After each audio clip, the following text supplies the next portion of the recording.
Bonjour à tous pour ce 17e épisode de ces films que vous ne verrez jamais, l'émission qui aime te rappeler que la vie c'est de la merde et que le cinéma mérite mieux que ça. Et oui, après 16 épisodes, ça passe vite. Si on se rend compte que je continue de creuser ce sujet-là, c'est que le cinéma en presque 130 ans d'existence a vu bon nombre de projets ne pas se faire. Et je vous rassure, non, ça se dit pas trop, ce n'est pas fini. Mais ce qui est intéressant aujourd'hui, c'est qu'avec les 3 réalisateurs liés au film du jour, c'est qu'ils ont une mise en scène et un univers leur permettant toutes sortes d'expérimentations cinématographiques. Les 3 projets avortés, de par l'animation, les techniques visuelles et les nouvelles technologies, auraient permis de nous raconter des histoires à travers des avancées toujours promptes à renouveler le langage cinématographique. Au programme aujourd'hui, la vie de la plus grande déesse d'Égypte en musique, le réalisateur de Beetlejuice qui s'attaque à une famille de freaks et un livre pour enfants par un clipper à l'imaginaire débordant. Vous êtes prêts? C'est parti pour ces films que vous ne verrez jamais, ou presque, épisode 17.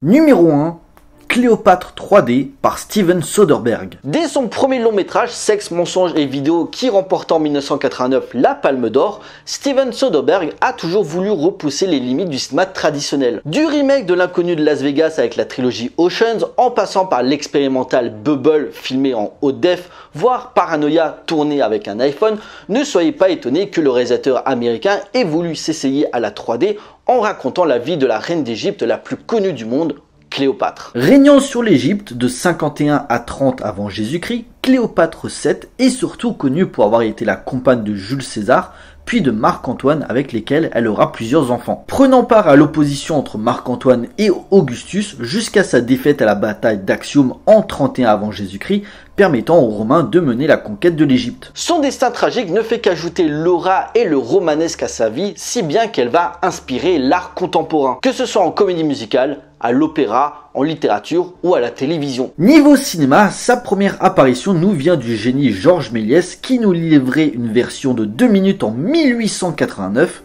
Cléopâtre était jouée par la française Jeanne Dalcy. Longtemps disparu, le film a été retrouvé en 2005 dans un vieux dépôt. À l'époque du muet, on dénote 3 films mettant en avant la reine d'Égypte, Marc-Antoine et Cléopâtre en 1913, réalisé par l'italien Enrico Guazzoni, Antony and Cleopatra de Brian Foy en 1924, mais la plus connue de cette période reste celle de James Gordon Edwards, sorti en 1917, La Reine des Césars. Jugé obscène, le film très coûteux à sa sortie a été longtemps censuré jusqu'à qu'un incendie à la Fox brûle les dernières copies. Ne reste quelques scènes qui subsistent. Quand le parlant arrive, c'est le grand Cecil B. 2000 qui est choisi pour en réaliser une nouvelle version en 1934, Cléopâtre, où le rôle est de nouveau attribué à une Française, Claudette Colbert. Ajoutez à cela un scandale qui éclate par le fait que les costumes montraient un peu trop l'anatomie de l'actrice principale, sans oublier des moments assez osés pour l'époque. Cela ne l'empêchera pas d'avoir un beau succès et d'être adapté plus tard en pièces de théâtre, notamment en Angleterre, où la reine sera jouée par la star d'Autant en emporte le vent, Vivien Leigh. Mais bien sûr, l'adaptation la plus connue reste celle sortie en 1963 et mise en scène par Joseph Mankiewicz. D'une durée de 4 heures, cette version est accentuée pour être l'un des films les plus coûteux jamais tournés, que ce soit les décors, les costumes et le côté spectaculaire du projet. Bien sûr, ce qui a marqué plusieurs générations, c'est son interprète principal, à savoir Elizabeth Taylor, qui deviendra une star mondiale. Par la suite, on verra le personnage de façon très souvent parodique, Mimi Coutelier dans 2 heures moins le quart avant Jésus-Christ de Jean-Yann en 1982, sans oublier la saga Astérix, Monica Bellucci dans le cultissime Mission Cléopâtre en 2002, et récemment Marion Cotillard dans le merdique L'Empire du Milieu l'année dernière. Bref, comme vous pouvez le voir, Cléopâtre a su traverser en parallèle toute l'histoire du cinéma, étant présent pratiquement depuis ses débuts et ayant servi les différents langages cinématographiques. Et ben ça tombe bien, en 2008, après avoir réalisé le diptyque Che avec Benicio del Toro, Steven Soderbergh annonce son nouveau projet, Cléopâtre 3D. Et oui, Avatar s'apprête à bientôt tout exploser en salle, on se doute que la 3D pourrait être un bon argument et un bon outil venant d'un cinéaste qui a toujours multiplié les expérimentations visuelles. Niveau casting, la magnifique Catherine Zeta-Jones, qui avait déjà bossé avec le réalisateur sur Trafic, est choisie pour interpréter Cléopâtre. Ray Winstone doit jouer Jules César, et pour l'amant Marc-Antoine, c'est Wolverine en personne, Hugh Jackman, qui est annoncé dans le rôle. La musique serait composée par le groupe de rock Guided by Voice, dont le bassiste James Greer s'occuperait du scénario. Une vision au ton très rock, et c'est tout à fait normal puisque outre l'aspect 3D, le film serait une une comédie musicale. Un choix qui rappelle énormément Sofia Coppola sur son Marie-Antoinette qui avait une BO New Wave. Il y a là une volonté du cinéaste de mettre en scène une comédie musicale enthousiasmante, retrouvant l'excellence technique des numéros musicaux à l'ancienne. Un projet luxueux et grandiose qui, comme l'Empire de Cléopâtre, va s'écrouler en très peu de temps. Début 2009, pour des raisons de planning, Hugh Jackman se retire du projet, arrivant au point mort sans Marc-Antoine et sans distributeur.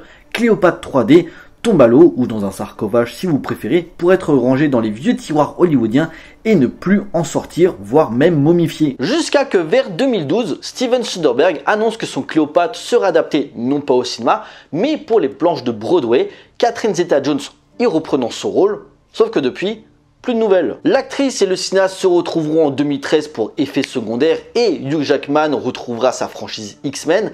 De fait, l'idée de voir ces comédiens pousser la chansonnette en pleine Égypte restera, comme les dieux de ce pays magnifique, une simple légende.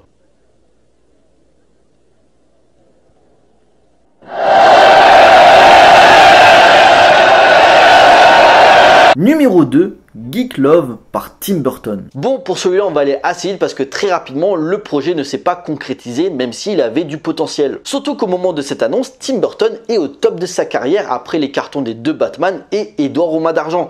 Clairement, on peut lui accorder tout et n'importe quoi. Au début des années 90, le réalisateur de Beetlejuice achète les droits du roman fantastique Geek Love. Écrite par Catherine Dunn en 1989, Geek Love suit l'histoire des Binevsky, une famille un peu spéciale qui, après l'échec de leur première entreprise, va créer un spectacle de monstres où les parents, Al et Crystal, vont modifier les gènes de leurs enfants à l'aide de produits chimiques pour avoir des capacités mutantes. Artie, un garçon surnommé Aquaboy, dû au fait qu'il a des palmes à la place des mains et des pieds, Electra et Iphigénia, 2 sœurs siamoises, Olympia, un nain albinos et Fortunato, un bébé possédant des pouvoirs télékinésiques. Le mot geek n'a pas le sens que l'on croit, étant plutôt synonyme ici de phénomène de foire. Un pur film de flex, un sujet parfait pour Tim Burton qui a toujours adoré les monstres, pouvant lier sa mise en scène et sa créativité à cet univers. Accentué par le fait qu'il veut adapter le roman en animation, plus précisément en stop motion,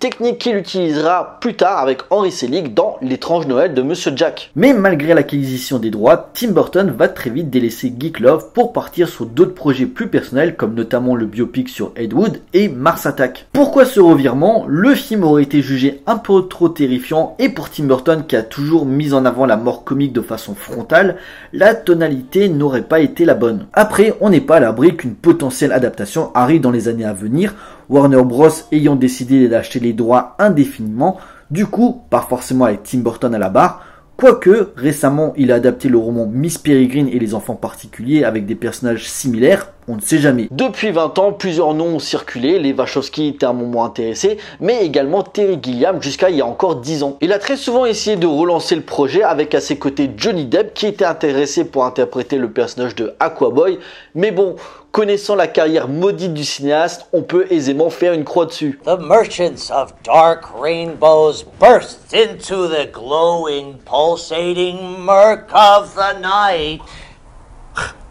You guys are speedy. Numéro 3, Harold et le crayon violet par Spike Jonze. Spike Jonze est un réalisateur au parcours peu ordinaire, ayant débuté en mettant en scène des vidéos sur le skateboard, puis des clips pour des artistes tels que Björk, les Beastie Boys ou encore Daft Punk. Par la suite, sa carrière au cinéma s'est résumée à une relation psychique avec l'acteur John Malkovich, une œuvre purement centrée sur l'allégorie de la crise existentielle et de la mise en abîme, et une histoire d'amour entre Joaquin Phoenix et un ordinateur. Pourtant, son premier film au cinéma a failli être une adaptation d'un classique de la littérature jeunesse. Lors des MTV Video Music Awards 1994, si les grands gagnants de l'édition sont Aerosmith et R.E.M. avec les chansons Crying et Everybody Hurts, celui qui retient l'attention c'est bien Spike Jonze. Pourquoi? Parce qu'il a réalisé l'un des clips les plus dingues de l'histoire, à savoir Sabotage des Beastie Boys. Clairement, regardez-le, c'est une tuerie. Et même si malheureusement il ne remporte aucun prix, le réalisateur attire l'attention de nombreux producteurs dont John B. Carls qui voit en lui un futur grand. Au même moment, Carls a passé un accord avec TriStar Pictures pour la production de films destinés à toute la famille. Pour cela, il s'associe à Maurice Sendak, un auteur célèbre pour avoir écrit Max et les Maxi-Monstres, dont justement il cherche quelqu'un pour le porter sur grand écran. Et pour eux, Spike Jonze est le choix parfait, surtout que les trois sont sur la même longueur d'onde niveau créatif. Pourtant, ayant acquis d'autres œuvres, Maurice Sendak et John Bicars pensent également à Spike Jonze pour un autre projet d'adaptation, celui écrit par Crockett Johnson, qui fut le mentor de Sendak, Harold et le crayon violet. Paru en 1955, l'histoire a pour héros Harold, un petit garçon de nature très curieux qui arrive à donner vie à tout ce qu'il imagine grâce au crayon violet qui l'emmène partout avec lui. Gros succès dès sa parution, Harold et le crayon violet devient un classique instantané dont l'univers se déclinera avec 6 autres livres. Engagé en 1995 pour le réaliser, Spike Jonze souhaite rester sur le premier volet tout en combinant prise de vue réelle et animation d'une manière totalement inédite jusqu'alors, réunissant une grosse équipe de dessinateurs et de storyboarders pour donner vie aux aventures de Harold. Une procédure technique qui aurait fini en apothéose où notre jeune héros serait parti dans l'espace grâce à une fusée crayonnée pour aider les participants d'une mission spatiale. Un film pour enfants qui aurait repoussé les limites de l'animation, mais dont Spike Jonze, malgré son indéniable talent, ne put avoir de crayon magique pour gommer les problèmes de production. En effet, 2 mois avant le début du tournage, suite à un changement de personnel ne goûtant guère à la vision du réalisateur, Tristar se désolidarise du projet et craignant d'autres soucis par la suite, Spike Jonze se barre également, revenant à ce qui faisait le mieux à l'époque, les vidéoclips. Il ne reste aujourd'hui que 2 minutes d'essai en noir et blanc disponibles sur internet. Mais le cinéaste et Maurice Sendak ne se sont jamais vraiment quittés et en 2009, le point culminant de leur collaboration arrive avec l'adaptation de Max et les Maxi-Monstres. Un petit bijou de poésie nous faisant passer par toutes les émotions à travers un voyage initiatique dans un univers fantastique à découvrir absolument pour toute la famille. Pour ce qui est d'Harold et le crayon violet, après une série sortie en 2001 qui aura duré seulement 13 épisodes, et après plusieurs tentatives, dont une en 2010 avec Will Smith en tant que producteur, le chef-d'œuvre de Crockett Johnson aura bien droit à son film, réalisé par Carlos Zaldana, avec Zachary Shazam Levy et Zoé Deschanel au casting, pour une sortie en octobre chez nous. Et franchement, sans dire que c'est de la merde, on jugera sur place, mais partir d'un premier projet dans les années 90 qui aurait pu être une révolution visuelle à un film de divertissement familial basique qui ressemble à tous les films de divertissement familial basique sortis ces dernières années, ouais, ça donne pas trop envie. Pure imagination.